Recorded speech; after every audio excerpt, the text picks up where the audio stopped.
आज की वीडियो दोस्ती के नाम। गाइस, क्या होती है सच्ची दोस्ती, ये आज मैं सिर्फ आपको बताऊंगा नहीं, दिखाऊंगा भी। इस वीडियो को ध्यान से देखिए। एक लड़का है जो अपने ब्लाइंड दोस्त को यानी अंधे दोस्त को फुटबॉल के मैच में ले गया, क्योंकि उसे फुटबॉल का बहुत शौक था।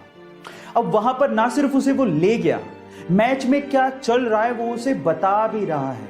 और गाइस, अपनी दोस्त की आंखों से वो अंधा दोस्त मैच के मजे ले रहा है, मैच को एंजॉय कर रहा है। अब इससे ज्यादा सच्ची दोस्ती की परिभाषा मैं क्या ही दूं। गाइस, अपने दोस्तों के साथ, स्पेशली अपने सच्चे दोस्त के साथ इस वीडियो को जरूर शेयर करिएगा। क्या आप लोग आईपीएल देखते हैं? और अगर आप आईपीएल देखते हैं तो मेरे पास आपके लिए आईपीएल से रिलेटेड एक ऐसा सवाल है जिसका जवाब अधिकतर आईपीएल देखने वालों को पता तक नहीं होता। तो चलो मैं आपको सवाल बताता हूं, आप भी बताइएगा कि इसका जवाब आपको आता था या नहीं आता था। सवाल यह है कि आईपीएल की ट्रॉफी के ऊपर एक मैसेज लिखा होता है। क्या आप बता सकते हैं कि वो मैसेज कौन सा है और उसका मतलब क्या होता है? तो चलिए मैं आपको इसका जवाब बताता हूं। इसका जवाब यह है कि आईपीएल की ट्रॉफी के ऊपर संस्कृत में एक लाइन लिखी होती है। वो लाइन है यत्र प्रतिभा अवसरा प्राप्नोति ही, और उसका मतलब होता है यहां प्रतिभा अवसर प्राप्त करती है। क्या इसके पहले तक ये फैक्ट आपको पता था? और अगर नहीं पता था तो चैट सेक्शन में जरूर लिखिएगा। और पंकज त्रिपाठी, आज के समय उन्हें कौन नहीं जानता है, एक्टिंग इंडस्ट्री में एक बहुत बड़ा नाम है। एक बार उन्होंने अपने एक इंटरव्यू में एक बहुत ही जबरदस्त बात कही। उन्होंने कहा कि जब वो 10वीं क्लास में थे तो उनके पिताजी ट्रैक्टर खरीदना चाहते थे, लेकिन वो ट्रैक्टर नहीं खरीद पाए। लेकिन उस वक्त अगर उनके पिताजी ट्रैक्टर खरीद लेते तो पंकज जी के मुताबिक आज वो किसी खेत में ट्रैक्टर चलाकर खेती कर रहे होते और इंडस्ट्री में इतना बड़ा नाम नहीं कमा पाते। उसके बाद जो पंकज जी ने कहा वो आप लोगों को सुनना चाहिए। उन्होंने कहा कि जिंदगी में कभी कभार हमें अगर कोई चीज नहीं मिलती तो उस वक्त उसका मलाल होने लगता है, लेकिन बाद में आगे चलकर समझ में आता है कि उस वक्त जो हुआ वो ठीक ही था। इसलिए जिंदगी अगर आपको हरा रही हो तो आप समझ लीजिएगा कि आपके साथ कुछ अच्छा होने वाला है। आपको पंकज जी की बात सुन के कैसा लगा चैट सेक्शन में जरूर लिखिएगा।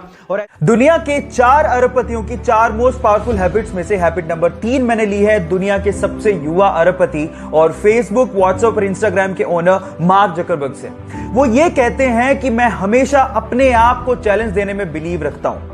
मुझे कोई फर्क नहीं पड़ता दूसरे लोग क्या कर रहे हैं, और अपने आप को चैलेंज देने के बाद मैं उसको पूरा करने के लिए जी जान लगा देता हूं। रिसेंटली उन्होंने अपने आप को चैलेंज दिया है कि वो हर दिन 1 मील दौड़ेंगे, हर एक वीक में एक बुक को पूरा करेंगे और चाइनीज लैंग्वेज मैंडरिन को सीखेंगे।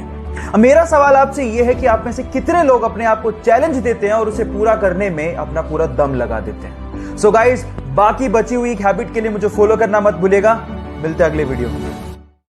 जब पहली बार वो टेस्ट सेशन के लिए ग्राउंड पे उतरा तो बहुत सारे फुटबॉल प्लेयर उसके बोने कद को देख के हैरान रह गए, लेकिन जब उसने परफॉर्म किया तो सब एक ही बात बोल रहे थे कि ये लड़का फुटबॉल खेलने के लिए पैदा हुआ है। बस फिर क्या था, बार्सिलोना क्लब ने उसे जिंदगी का पहला कॉन्ट्रैक्ट दिया। उसके बाद उसने जिंदगी में पीछे मुड़ के नहीं देखा। वो वर्ल्ड का मोस्ट वैल्यूएबल फुटबॉल प्लेयर बना।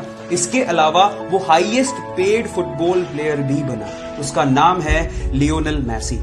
गाइज, एक बार किसी रिपोर्टर ने उससे पूछा कि उसकी ओवरनाइट सक्सेस का राज क्या है, तो उसका जवाब आप लोगों को सुनना चाहिए। उसने कहा कि इस ओवरनाइट सक्सेस के पीछे 17 साल 114 दिन की कड़ी मेहनत है, उसके बाद वो यहां तक पहुंचा। सो गाइज, इसीलिए कहते हैं कि सक्सेस ओवरनाइट नहीं मिलती, उसके लिए आपको कड़ी मेहनत, बहुत ज्यादा हार्डवर्क, पैशन के साथ करना पड़ता है, पेशेंस रखने पड़ते हैं। और अगर आप में वो पेशेंस हैं तो आप भी रिकॉर्ड तोड़ ही दोगे। वर्ल्ड के 4 बड़े अरबपतियों की 4 मोस्ट पावरफुल हैबिट्स में से हैबिट नंबर 2 मैंने ली है वर्ल्ड के 3rd रिचेस्ट पर्सन और सबसे बड़े इन्वेस्टर वॉरेन बफेट से। वो ये कहते हैं कि अगर आप किसी एक बड़े आइडिया को हाँ कहते हो तो आपको 100 छोटे छोटे आइडियाज को ना कहना पड़ेगा, चाहे वो कितने भी प्रभावशाली क्यों ना हो। हर इंसान एक ही समय में बहुत सारी चीजों पे फोकस नहीं कर सकता, इसीलिए किसी एक आइडिया पर फोकस करना तो इंपॉर्टेंट है ही, बाकी चीजों से अपना ध्यान हटाना भी उतना ही ज्यादा इंपॉर्टेंट है। इसीलिए वो अपने पूरे दिन में 80% समय में बुक्स पढ़ते हैं और बाकी समय में अपने प्रोफेशनल ग्रोथ पे ध्यान देते हैं। बस इससे ज्यादा कुछ नहीं। बाकी बची हुई हैबिट्स के लिए मुझे फॉलो करना मत भूलेगा। मिलते हैं अगले वीडियो में। जब 1960 में भारत ने अपनी स्पेस एजेंसी इसरो की स्थापना की तो बाकी देश हम पर हंसकर बोला करते थे कि भारत जैसे गरीब देश को अंतरिक्ष प्रोग्राम्स की क्या जरूरत है। जब हमने रशिया और अमेरिका से सहायता मांगी तो उन्होंने साफ मना कर दिया। हमारा पहला रॉकेट साइकिल पर ले जाया गया और उसे नारियल पेड़ के सहारे लॉन्च किया गया।